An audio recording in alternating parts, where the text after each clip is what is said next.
So, in the previous discussion, we mentioned the concept of physical development in infancy and childhood. Now we're going to talk about cognitive development. And the two players that I want to introduce you to are Jean Piaget and Lev Vygotsky. And what's nice about these two models is, again, we get to see how development occurs through a stage process versus a continuous process. And similar to what I mentioned earlier, we get to see how it's a combination of the two, because there are certain elements that Piaget says that are absolutely correct and helpful. And then there are other elements that Vygotsky says that are useful. And when we put them together, we get a more complete understanding of cognitive development. So, who was Piaget? Well, Piaget was working on intelligence testing for children in Paris. Um, this was a time period where in France people were going to school. This is after Alfred Binet uh, established the first IQ test. And we're trying to, so whereas Binet was trying to figure out what the IQ was, Piaget noticed that kids of certain ages made common mistakes. So he was more interested not in IQ as a whole, but the mistakes that people make at different points in development. And he felt that the mistakes people make are linked to intelligence, right? So, and we'll give a better definition when we have a full lecture on cognitive development. But in general, intelligence um, uh, is based on our desire to make sense of the world. So we have these things called schema. Recording it. And schema is what's called a worldview, right? So everybody operates based on their framework of thinking or their worldview. And what happens is that new information is going to come in, and we use that new information to shape our schemas. And there are two processes: assimilation and accommodation. Assimilation is the process of blending the new information in with an existing schema. Now, how does that work? It works when the new information is similar or consistent with the existing schema. But what do we do when the new information is inconsistent with this schema? So we have to go through a process of accommodation. And accommodation is a reworking process of the schema, right? So now we have to modify the existing schema to fit this new information in. And if you think about it, it makes sense, right? The words themselves it makes sense. When we think about on a cultural level, the process of assimilating. Assimilating is to blend in, right? So trying to match the existing larger culture. So when we talk about thinking, when the new information matches the existing thinking, it just gets blended in.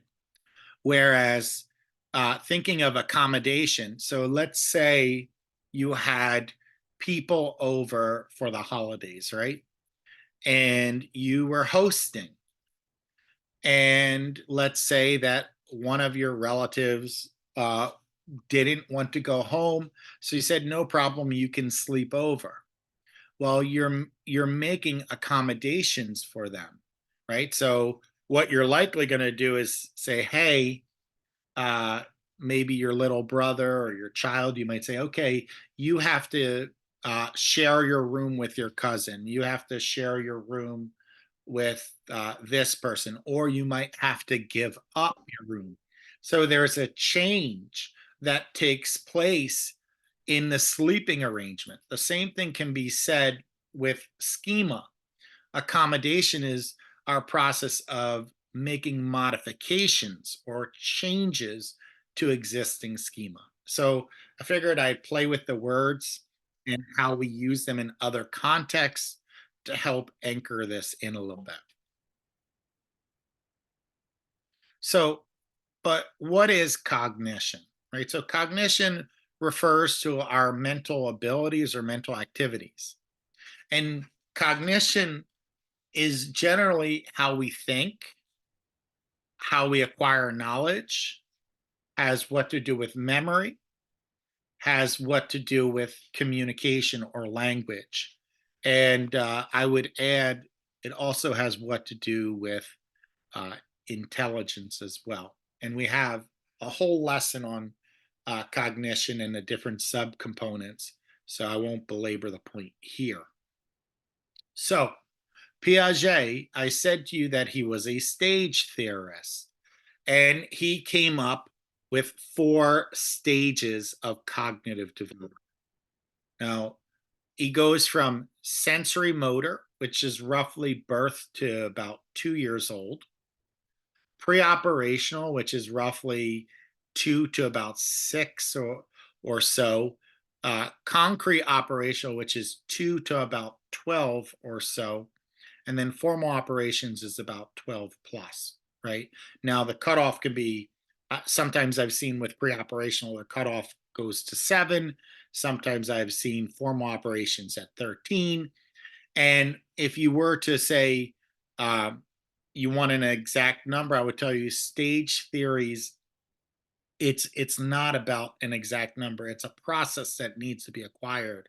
So people like Piaget would say focus on the stages, not the ages, because in fact, some of the things he said that you acquire or develop, some of his timelines were later than other researchers have discovered.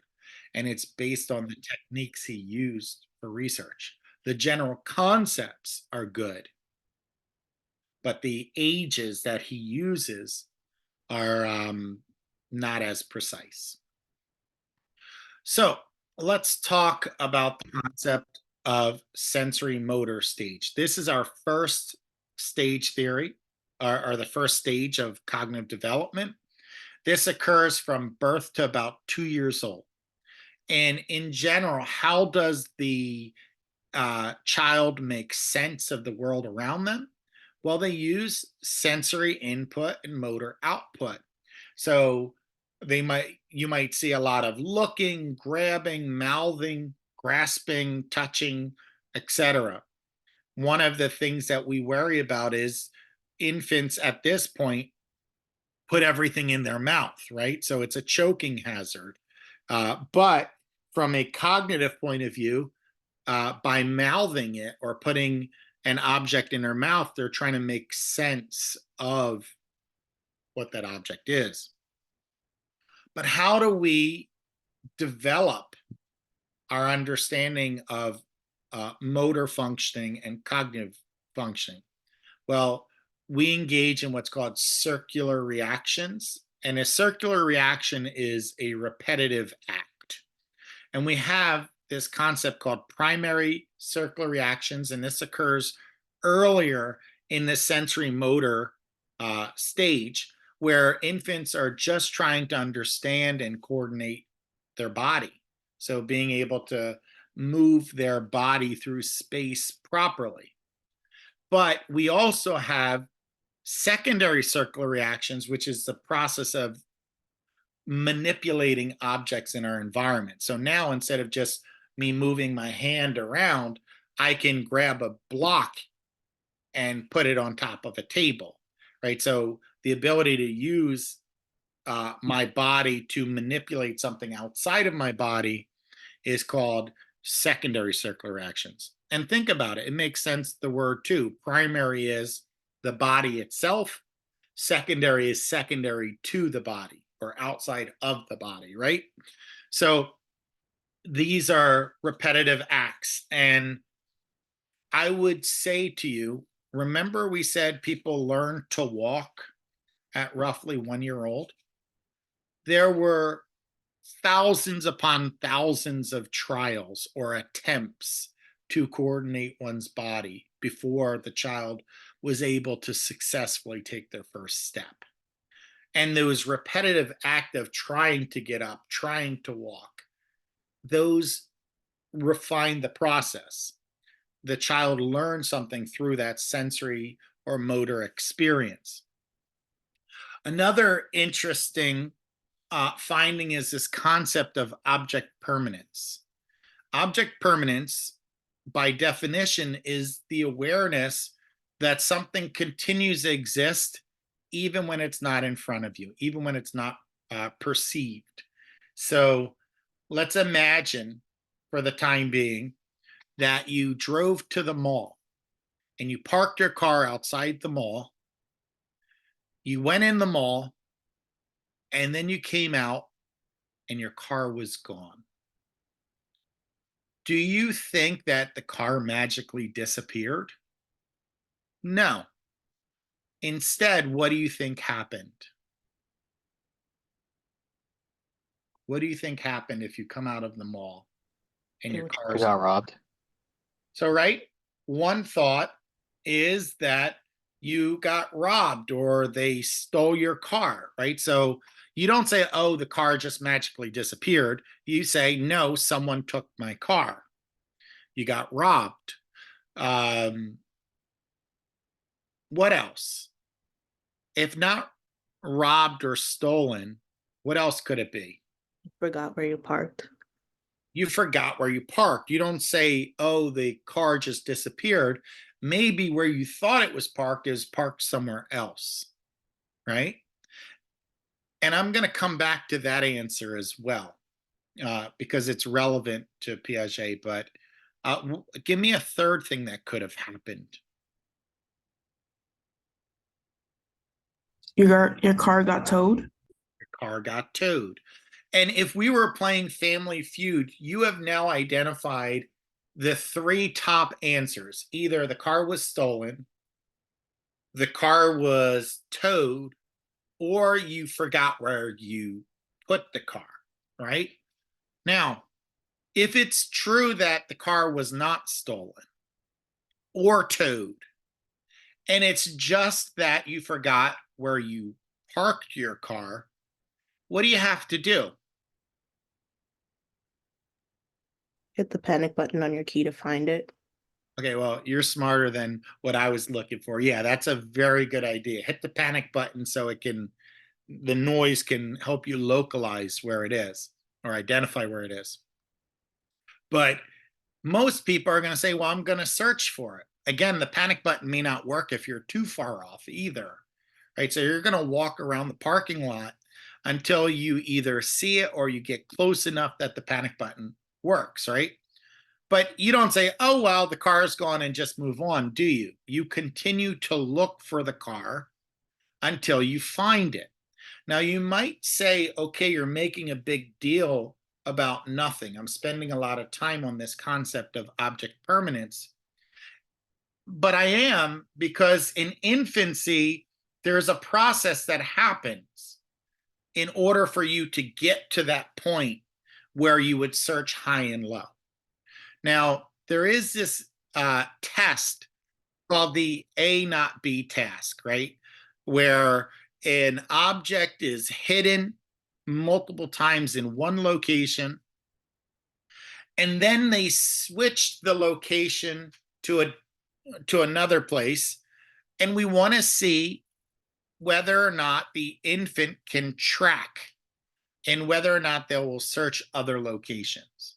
And until about 6 months, the infant is not even going to look for it. Out of sight, out of mind, right? Oh, well, the car's gone. That's analogous. By 8 months to about 12 months, we start to see that the infant will start to look in one location. But if it's not in the typical location, they're going to stop looking. They won't check location B. by about 18 months or 12 to 18 months, you no longer make what's called the A not B error. Right? The A not B error is you check location A but not B. By about 18 months, for sure you're not making that mistake. You're checking everywhere.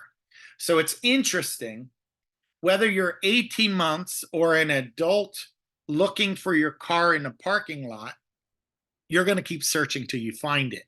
And that's why those of us who are parents, when you take something and you hide it from your child, if your child is 18 months, 2 years old, 3 years old, it's not uncommon for them to take furniture, right, and move it around the house to climb and search. So let's say you had cookies and you're like, all right, this kid keeps going in the cookie jar.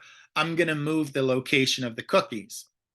You might see your toddler climb up on the chair and search every cabinet till they find the cookies. That's because they know just because the cookies weren't where they're supposed to be, they have to be somewhere. So it's cool, right? We see this process of acquiring awareness of objects and acquiring awareness that objects continue to exist even when you can't see it.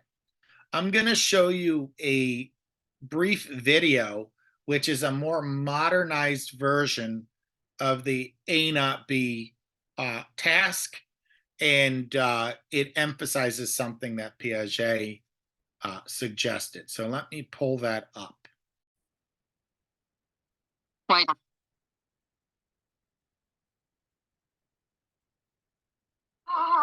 New babies aren't quite sure what happens to objects when they leave their sight. Sky's mom keeps disappearing and reappearing. No wonder peekaboo is so much fun.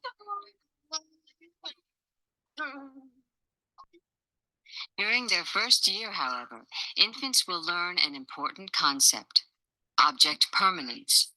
Everything has a life of its own, even if it is out of sight. At Maya's age, babies know to look for the object, but they might not have everything else straight. 10-month-old Simon is about to make a classic mistake, known as the A not B error. Although he watched us place the toy plane under the white cloth, he'll look for it where he last found it, not where he watched us hide it. If a 1-year-old can't find an object they want right away, they are likely to give up looking.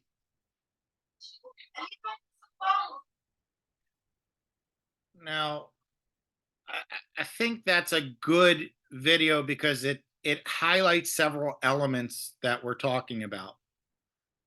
One, it shows the A not B error, right? So it shows that uh, the baby at around 1 year old will search the expected location, but they won't search anywhere else. So that's the A not B error. And it's interesting. On the video, you saw that they moved the object in front of the child. Now, when it came to Piaget's experiments, he called attention to what he was doing. He would even say, "Watch what I do," right? So when he hid something, he wasn't trying to trick them, say, "Hey, look, there's a bird," and then move it. He moved the object from location A to location B in front of the child. And even though he did it in front of the child and called attention to the fact that he was doing it, at about 1 year old, the child's only searching location A. And that's a pretty cool finding. We're going to see some other findings as well related to this, where again, you're not trying to trick the child. You're trying to see where they are in terms of their schema. You're trying to see where they are in terms of how they understand the properties of objects. But by the age of about 2, now the child understands object permanence. The child does not make the A not B error. So they're going to search high and low because, like you and I, they understand that this object continues to exist even though they can't see it now. So that brings us to stage 2 of Piaget's theory. So stage 2 is what's called the pre-operational thought stage. So now I want to break this down. Pre means what? Whenever you see the prefix pre, Before. before. Operational refers to, in this context, logic. So pre-operational stage period is pre-logical thinking. It doesn't mean that the child is illogical. It means that they don't apply the basic rules of logic consistently when they're thinking. So they make many classical errors, right? So magical thinking. So taking superstitions as fact, right? So the idea that you might have heard the phrase, you step on a crack, you break your mother's back, right? You might have heard, oh, you can't walk under a ladder, or you can't split a light post, or there are so many other superstitions, right? Which in reality has no power. Now, when I teach this class in person, I usually talk about the umbrella, right? So someone says, "Oh, you're not allowed to open up an umbrella indoors." And I intentionally open up the umbrella. And I say, "Well, what do you think's going to happen to me?" And people who are superstitious will say, "Oh, that's bad luck." To which I would say, "Well, okay, can you be more specific? What is going to happen?" Nobody can answer that question. And then I ask them, I want you to keep track of what happens to me throughout the term. And by the end of the term, I bring this back and nothing happens. It's just superstition. So adhering to that is magical thinking, but young children will adhere to superstitions. As we get older, we might still believe superstitions, but we can recognize that it's not based in logic. We can recognize that, okay, it just doesn't feel right. There's something I was taught that doesn't feel right about this. But we don't jump with superstitions as much. Okay. Another factor we see is animism or anthropomorphism, which is to give human qualities to inanimate objects. And this is a common one. In fact, it happened with my daughter when she was younger, and we were walking down the street, and it was nighttime, and we looked up and we saw the moon. And she's like, "Oh, look, the moon is following us." Now, that's not logical, right? The moon cannot follow us. It's on its own orbit. But to think that the moon can actually move itself or walk and follow us is anthropomorphism or animism. This happens with imaginary friends or toys. Don't talk to my stuffy that way. You're going to hurt its feelings, right? So, but a stuffed animal has no feelings, has no emotions. But it at this age of about 2 to about 6, people do give human-like qualities to inanimate objects, right? So as we get older, we realize that a stuffed animal is just an object, can't have feelings. And then there's seeing is believing, right? So perceptual cues, right? So at the pre-operational stage, you can trick a child, right? So let's say you had a 2-year-old or a 3-year-old, and they were saying, I want cookies, right? And you give them a cookie, and then they start crying. They say, no, I want 2 cookies. Well, when they're younger like that, you very well could break the cookie in half and say, here you go. And a young child, say 2 or 3 years old, will take that and then feel as if they have 2 cookies, even though it's not logical. Even though you and I both know it's still the same cookie, it's just broken in half. I'll tell you a story related to this.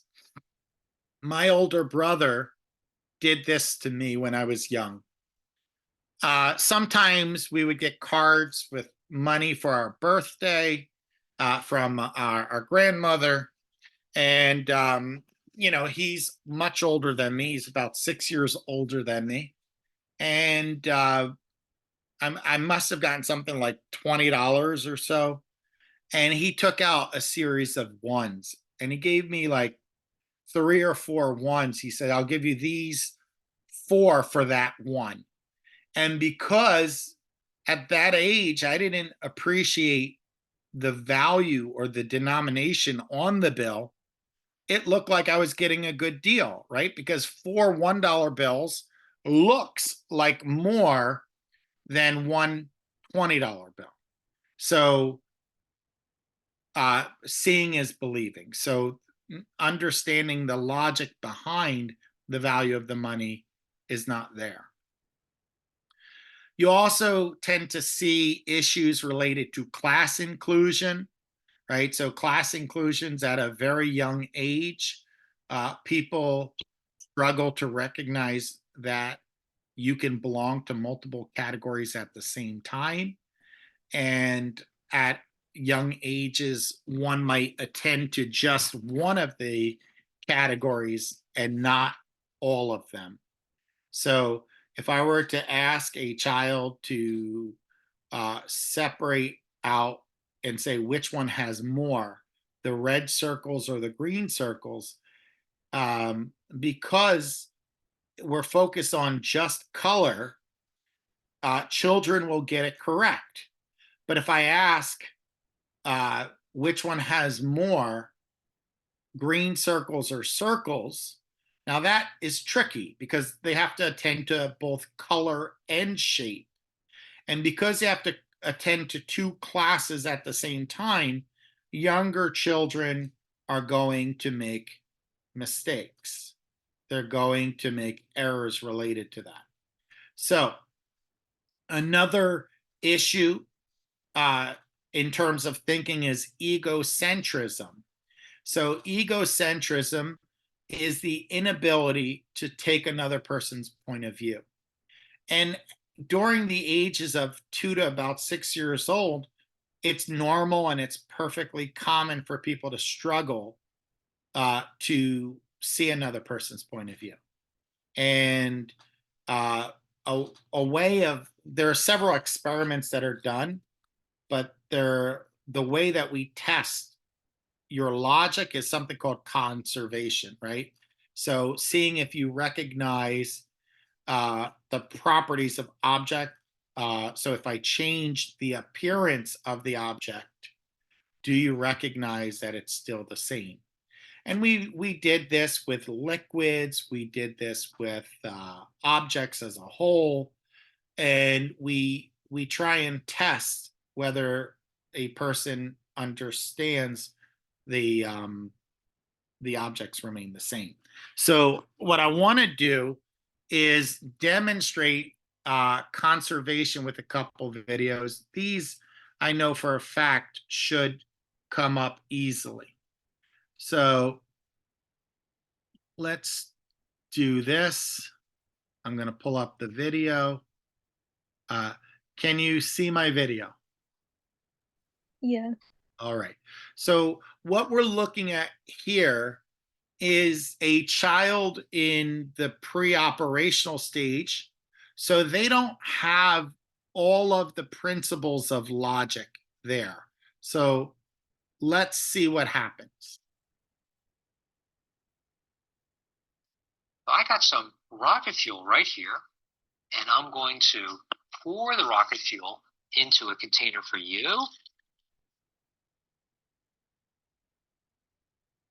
And I'm going to pour some in a container for me. Okay, is that close now? Yes. Okay, now it's the same. So I'm going to ask you again. Here we go. Do you have more rocket fuel? Do I have more rocket fuel? Or are they the same amount? They're the same amount. Great. You both have the same amount of rocket fuel. Now, before we put them in our rockets so we can go on our shopping trip, I have to take my rocket fuel and I'm going to put it into this container. Watch me do this. I'm going to put all the rocket fuel in here. Every last drop. Okay. Now, do you have more rocket fuel? Do I have more rocket fuel, or are they the same? Have more. You have more? Why do you have more rocket fuel? Because that's a big cup, and a big cup can be. A big cup is shorter than a tall cup. Now, what's interesting about this video is that the young girl, he didn't try and trick her. He said, watch what I do, right? He said, every last drop. But what she attended to was not the actual cup it was put into, but the volume of the water, right? So she's like, oh, a big cup can hold more than a little cup, right? So what she was thinking is the water level is higher in the tall, narrow cup relative to the wide, smaller cup. Now, I'm going to show you another example. Now, this is a 7-year-old. Now, a 7-year-old, we believe that they've, in general, mastered the law of conservation.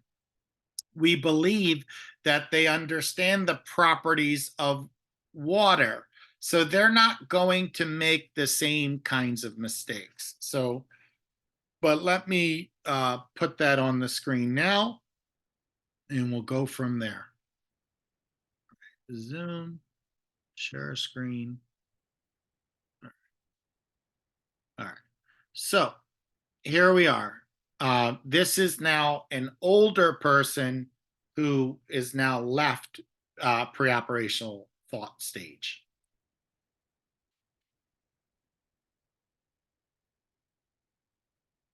I want you to tell me when we have the same amount of rocket fuel. It's going to make them even. Are they even now? There, okay. All right, so now, do I have more rocket fuel? Do you have more rocket fuel, or are they the same? They're the same. Great. Okay, now, well, I need to take my rocket fuel and put it into another container. I need a bigger container. So I'm going to pour it in here. Okay? Now, is there more rocket fuel in your container? Is there more in my container, or are they the same? Same. The same? Well, how do you know they're the same? Because that cup has the same and we poured it in there. Right. So you're seeing when a person gets older, they're not tricked by that discussion, right? So they're like, well, hey, wait a minute. You didn't do anything, right? The law of conservation is that energy is neither created nor destroyed. It merely changes its form. And what we did was we did a liquid conservation task, right? So if we look at what the gentleman did, he said, is there the same amount of water in each class or glass, pardon me? And then he said, well, after confirmation, now watch what I do. He puts it in a wider base receptacle container. And now he asks, well, is there the same amount of water or does one have more? And younger people in the pre-operational thought stage will say, this glass has more, whereas older people say it's equal because you didn't add anything, you didn't subtract anything. And similar to the law of conservation, it just changed its form. Now we can do this with all kinds of things. So if we go up to the top, we put 2 rows of pennies there, and on the top row there are 6 pennies, on the bottom row there are 6 pennies, and then we would ask, okay, are there the same number of pennies in each row? After you say yes, there are the same number of pennies in each row, then we would spread the pennies out. And on the first row, they say, watch what I do. And then we would ask, is there more pennies in the first row, second row, or are they the same? Similar to the liquid task, younger children will say the first row has a greater number of pennies because they're wider apart. It looks that way. Remember, seeing is believing. You rely on direct perceptual cues, not necessarily logic. Whereas older children don't make that mistake. Older children are going to get it correct. So now, if I could, I'm going to stop my share and I'm going to pull out an example of counting or numbers. Give me 1 second. Let's just skip that video and move on to concrete operational thought. But just as a final point before I move on, remember in pre-operational thought, you rely on perceptual cues. So the other 2 videos will have illustrated the same point, that if you are younger, you're going to rely on one aspect or property of the object, and you might make a mistake, right? So the conservation task requires you to be able to recognize that objects, unless you change something about the object, it's the same, even if its form looks different. So when it comes to spreading out pennies or squishing clay or whatever it is, if you don't add anything or you don't subtract anything, then it remains the same, right? So that's basic logic. All right, but by about 6 or 7 years old to about 11 years old or 12 years old, you get into a point of what's called concrete operational thought. And Piaget said, at this point, you can think with the basic rules of logic. You will pass the conservation of objects task like the boy did in the previous video, but you still struggle with abstract thought. So theoretical abstraction is harder for you. Now, if we were to think about concrete operational thought, think about math. What kind of math do you learn in elementary school? You learn in elementary school addition, subtraction, multiplication, division, fractions, percentages, all of which you can prove with a tangible object, right? So if I were to say 7 minus 2, I could put 7 pieces of candy on the table and say 7 take away 2, or 7 minus 2, how many candies are left on the table? I can physically prove it. But when you need to use something that's more theoretical math might be algebra and calculus and all of these things, it's no longer as tangible. So in the formal operations thought, that's by 12 plus, now you're thinking more abstractly. Now you're able to do more complex math. So let's take a basic algebra problem. X squared equals 9. Solve for x. If I say x squared equals 9, what is x? 3. 3. Everybody agree? Yes. Yeah.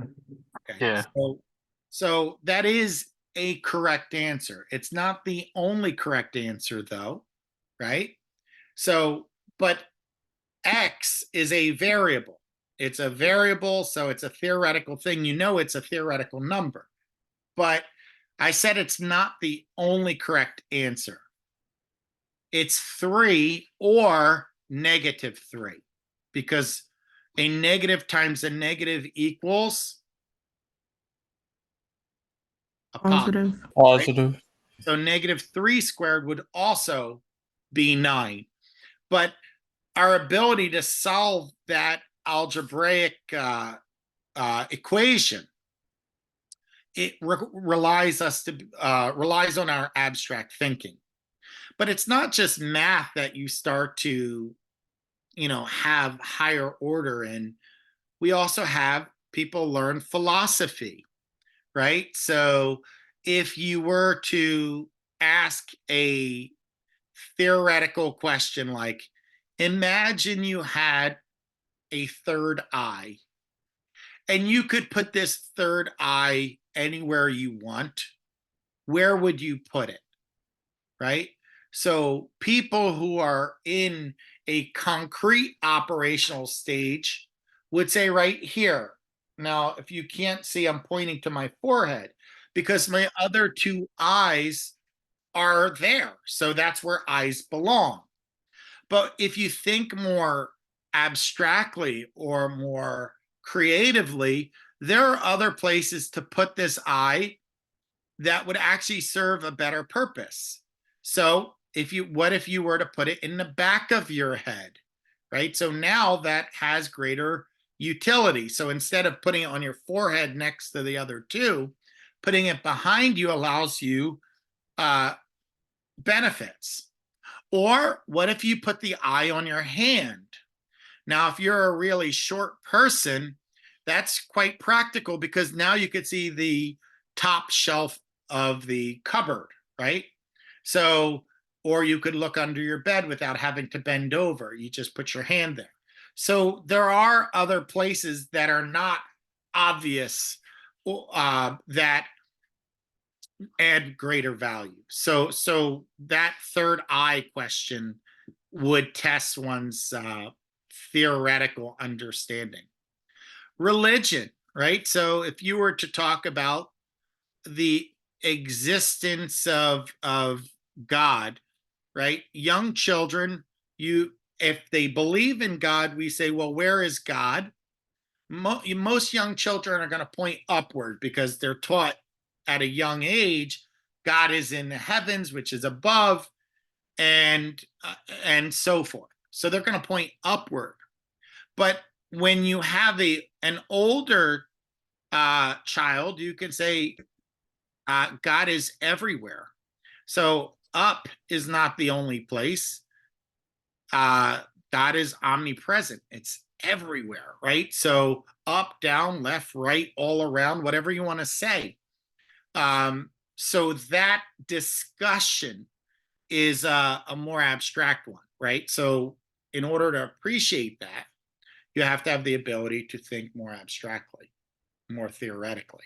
So the theoretical abstract logic, 12 years old.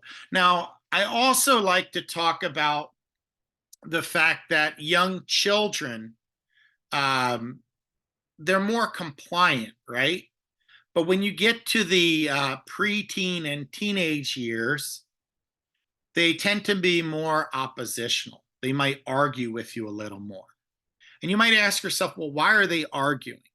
From a social point of view, they are arguing because they want their independence. They want to figure out who they are. But from a cognitive point of view, they reason like adults. They're able to think abstractly like adults. Emotionally, they're still developing, but thinking their logical principles are just like yours. And they start to notice something really remarkable: the hypocrisy of parents.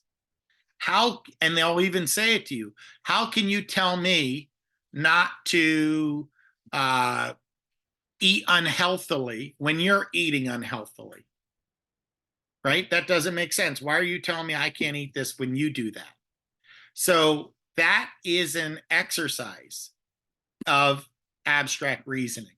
That's the formal operational thought at work right there. Parents may not like it, but that abstraction is part of the process.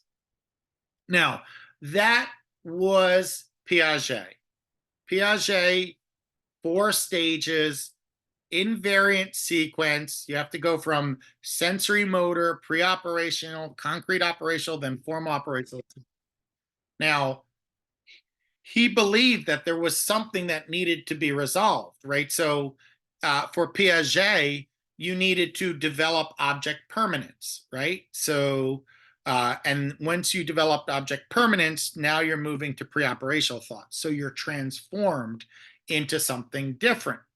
Your schema, your worldview is changed forever. And between pre-operational thought and formal operational thought, you needed to develop the principle of conservation of objects and basic rules of logic, right? And once you did that, you're in concrete operational thought or tangible. And then between concrete operational thought and formal operational thought, you needed to develop abstract reasoning or abstract logic, right? So there was always something that needed to change in you in order to move to the next stage. Well, that abrupt all or none process was disagreed upon by Lev Vygotsky.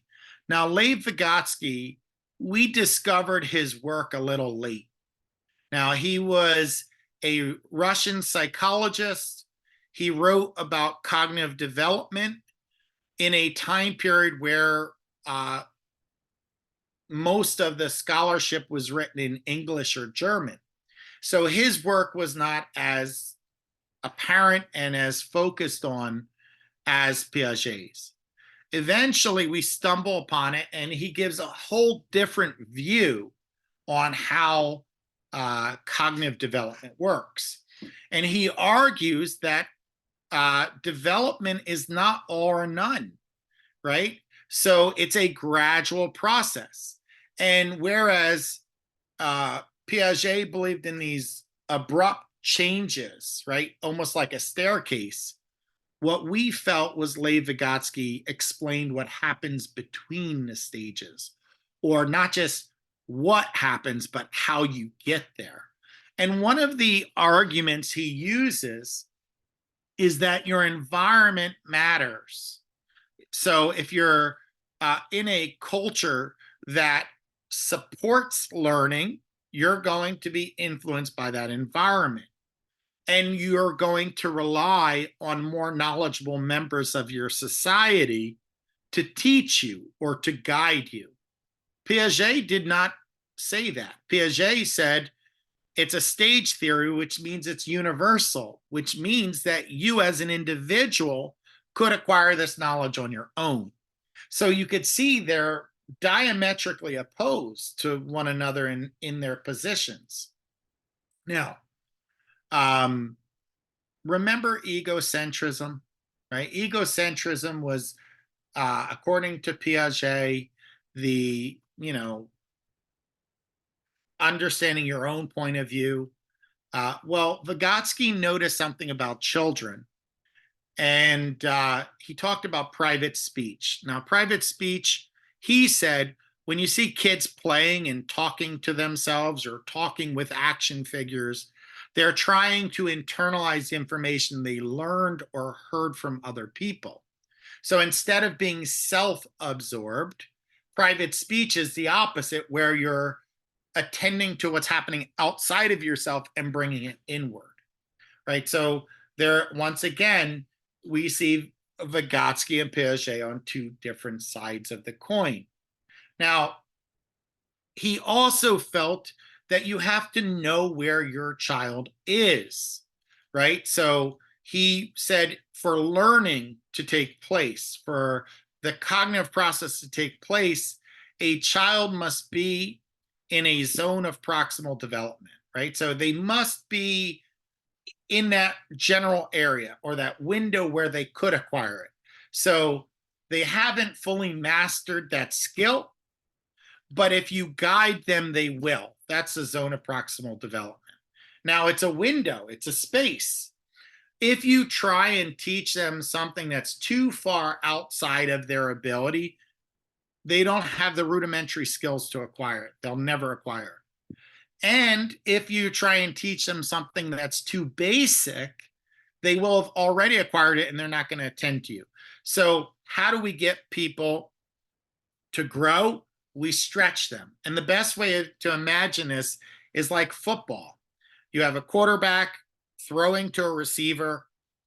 The best place to put the ball is, if you want it to be that only the receiver can catch it, you throw it a little bit over their head, but in their reach, so that they have to jump and stretch for it. So the zone of proximal development is similar to that, that you're guiding them, but you're throwing the ball a little bit over their head because they haven't fully mastered that skill, but they're acquiring it. Now, how do they master it though? Right? We talked about throwing the ball over their head, but you have to guide them. And Vygotsky described this process called scaffolding, which is how we provide support for children to learn and grow. So knowledge is not acquired independently. It's acquired through the guidance of others. And who's going to provide that scaffolding? Well, at younger ages, it's going to be parents. It may be clergy members. As you get older, it might be teachers. As you get older, it might be coworkers. And more knowledgeable members of society, it's their job to provide support and guidance to get you to acquire that skill. So you're not acquiring it on your own, you're acquiring it with guidance. Now, I said a lot, and I went through a lot of different things as it relates to cognitive development.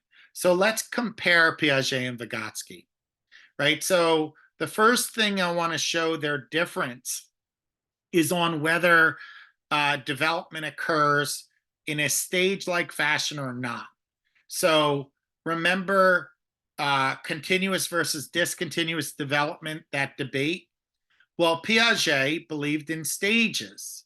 So he believed in this discontinuous, abrupt, transformative process, whereas Vygotsky believed that development was gradual and continuous. So it was less abrupt and less and more supported or guided.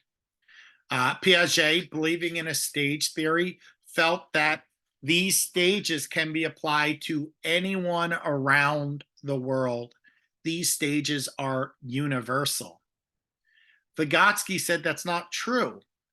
The way we develop, the way we learn is based on our culture.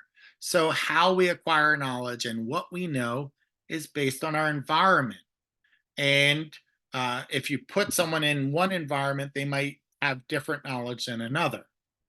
Now, speech. We talked about egocentrism, right, with Piaget, so not being able to take another person's point of view, whereas Vygotsky said the exact opposite, right, where your private speech is taking things from other people and turning it inward. Now, how does the change take place?